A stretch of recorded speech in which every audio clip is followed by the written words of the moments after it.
বিসমিল্লাহির রহমানির রহিম। এটা হচ্ছে মটরশুঁটি।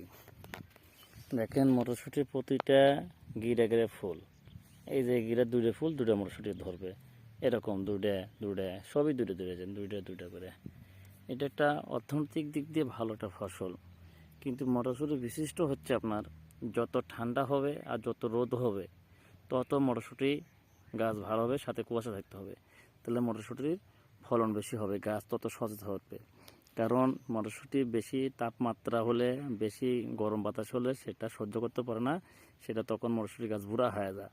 অর্থাৎ বেশি ঠান্ডা হতে হবে, কুয়াশা পড়তে হবে, আর অল্প সূর্য আলো রোদ উজ্জ্বল থাকতে হবে, তাহলে ফটোক্লাসিক সিস্টেমে মটরশুঁটির ফুল ফল ভালো হয়। কারণ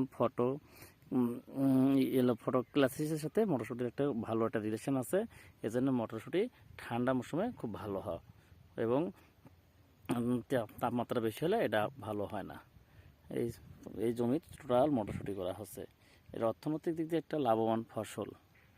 এটা মানুষ কাঁচা হলো সবজি হিসেবে ইউজ করে, বিভিন্ন ধরনের রেস্টুরেন্টে চাইনিজ বিভিন্নভাবে এটা খাওয়া হয়। আল্লাহ হাফেজ।